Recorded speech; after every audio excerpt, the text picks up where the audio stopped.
everyone. So after long time we are come back with new topic which is called black box testing. So इसके पहले हमने क्या देखा था, white box testing देखा था और उसके कुछ टाइप्स देखे थे. सो इन दिस वीडियो हम देखेंगे कि ब्लैक बॉक्स टेस्टिंग क्या है और उसके कुछ टाइप्स देखेंगे. सो स्टार्ट करते हैं ब्लैक बॉक्स टेस्टिंग के इंट्रोडक्शन के साथ. सो जैसे कि मैंने वाइट बॉक्स टेस्टिंग के बारे में बताया था आपको कि वाइट बॉक्स टेस्टिंग में हमें क्या पता होना चाहिए कि उसका इंटरनल स्ट्रक्चर क्या है वो पता होना चाहिए, उसका इनपुट क्या दे रहा है और उसका आउटपुट जनरेट करने के लिए हमें क्या पता होना चाहिए, उसका इंटरनल स्ट्रक्चर पता होना चाहिए था. But in case of black box testing उसके टोटली अपोजिट होता है. मतलब वो कैसे? सो इन दिस डायग्राम जैसे देखिए कि इस डायग्राम में क्या दिखाया गया है, इनपुट दे रहे हैं, एग्जीक्यूटिंग प्रोग्राम को क्या किया गया है, पूरा ब्लैक किया गया है और आउटपुट में क्या होगा, आउटपुट शो होगा. जैसे कि इसका स्ट्रक्चर है वैसे ही ये क्या करता है, एक्चुअली काम करता है. वो कैसे? सो जो भी सपोज कस्टमर है या जो भी टेस्टर है वो क्या करेगा, in this black box testing में इनपुट क्या दिए गए हैं और इनपुट के हिसाब से उसका आउटपुट क्या जनरेट हो सकता है, मतलब एक्सपेक्टेड आउटपुट क्या जनरेट होना चाहिए, सिर्फ उसको वही मैटर करेगा. इंटरनल स्ट्रक्चर क्या है, उसके लिए आपने इंटरनल कौन सी मेथड अप्लाई किए हैं, कौन से एल्गोरिदम अप्लाई किए हैं, उससे उसका कोई भी लेना देना नहीं होगा. इसीलिए इस डायग्राम को एग्जीक्यूटेबल प्रोग्राम को क्या किया गया है, पूरा ब्लैक किया गया है. क्यों? क्योंकि उसकी मुझे एज अ टेस्टर उसकी मुझे कोई ज़रूरत नहीं है. सिर्फ मुझे ये पता होना चाहिए कि उसका इनपुट क्या है और उसका एक्सपेक्टेड आउटपुट कैसे जनरेट होगा. ठीक है. सो ब्लैक बॉक्स टेस्टिंग के कुछ टेक्निक्स हैं.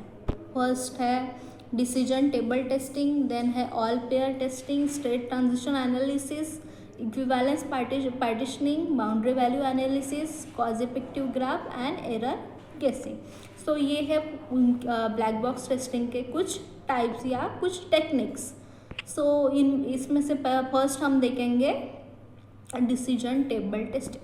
सो अब डिसीजन टेबल टेस्टिंग ये टेक्निक कैसी है, जैसे कि मैंने कहा कि मैं इनपुट क्या देने वाली हूँ और मेरा एक्सपेक्टेड आउटपुट उसके हिसाब से कैसे जनरेट होगा, इसके बेसिस पे ही हम क्या करते हैं, ब्लैक बॉक्स टेस्टिंग करते हैं.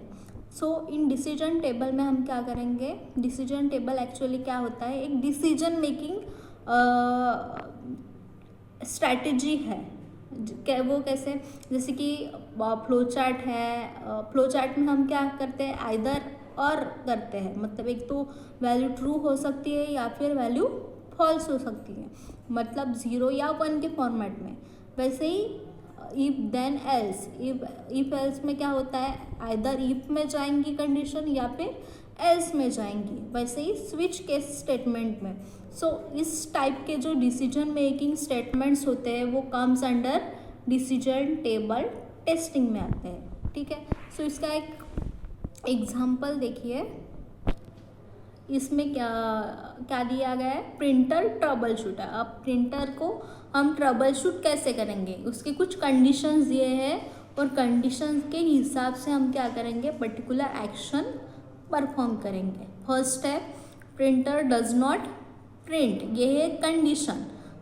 सो उसमें रूल्स क्या दिए गए हैं, एक तो वाई भी हो सकता है, ठीक है, और वाई है तो उसका कौन सा एक्शन परफॉर्म करेंगे, ये है रूल्स उसके.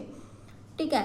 तो अब क्या है, प्रिंटर डज नॉट प्रिंट, तो प्रिंट नहीं कर रहा, तो उसके लिए हम क्या करेंगे, चेक द पावर केबल करेंगे, क्या नहीं करेंगे, check the printer computer table. ठीक है.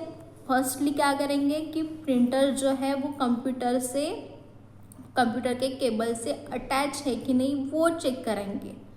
Then ensure printer software is installed. ठीक है, जो भी हमारा प्रिंटर उसमें अटैच है वो इंस्टॉल है कि नहीं, इसलिए उसको क्रॉस किया गया है। क्रॉस किया गया है मतलब वो प्रेजेंट उस कंडीशंस के हिसाब से वो क्या करेंगे, हम वो एक्शन वहाँ पे परफॉर्म करेंगे। ठीक है, देन क्या करेंगे, चेक और रिप्लेस इंक। अगर इंक का कुछ प्रॉब्लम हो गया तो क्या करेंगे, हम इंक को रिप्लेस करेंगे। ठीक है, सो इस कंडीशन में कौन कौन सी कंडीशन आ सकती है, red light is flashing, red light भी हमारा क्या हो सकता है, ऑन रह सकता है। प्रिंटर इज अनरिकॉग्नाइजेबल, उसके लिए ये कंडीशन और इस कंडीशन के हिसाब से वो हम पर्टिकुलर एक्शंस कौन से परफॉर्म करेंगे, किसके बेसिस पे, आइदर और, इफ एल्स, फ्लो चार्ट के हिसाब से रहता है हमारा डिसीजन टेबल। इसका एग्जांपल मैं दूसरे वीडियो में आपको अलग से लूँगी। ठीक है, देन है स्टेट ट्रांजिशन टेस्टिंग। अब स्टेट ट्रांजिशन टेस्टिंग में क्या होता है जनरली, ये देखो इस डायग्राम से आपको अच्छे से समझ में आएगा। स्टेट ट्रांजिशन मतलब उसका स्टार्टिंग पॉइंट से लेकर एंडिंग पॉइंट तक वो कौन से प्रोसेस परफॉर्म करता है। फर्स्ट है स्टार्ट, कोई भी प्रोसेस या कोई भी टेस्टिंग हम स्टार्ट करेंगे। ठीक है, स्टार्ट करने के बाद उसमें कुछ सपोज एरर जनरेट हो गया, जैसे कि यहाँ पे एग्जांपल दिया है स्टार्ट के बाद क्या आ गया है, कार्ड इंसर्टेड, मतलब एटीएम का एग्जांपल दिया गया है। ठीक है, कार्ड इंसर्ट करने के बाद वो क्या करेगा, वेट फॉर पिन के लिए वेट करेगा। पिन के लिए वेट करने के बाद हम क्या डालेंगे, पिन एंटर करेंगे। ठीक है, पिन एंटर करने के बाद फर्स्ट ट्राई क्या होगा, उसका दो आउटपुट आ सकते हैं, एक तो पिन ओके ऐसे मैसेज आ सकता है, या फिर पिन नॉट ओके, अगर आपने पिन गलत डाला तो पिन नॉट ओके ऐसा मैसेज आ सकता है। ठीक है, ये हो गया स्टार्ट ये फर्स्ट प्रोसेस हो गई। देन वेट फॉर पिन ये सेकंड स्टेट हो गई। फर्स्ट ट्राई ये थर्ड स्टेट हो गई। अगर पिन ओके रहा तो अकाउंट एक्सेस टू अकाउंट ये फोर्थ स्टेट होगा।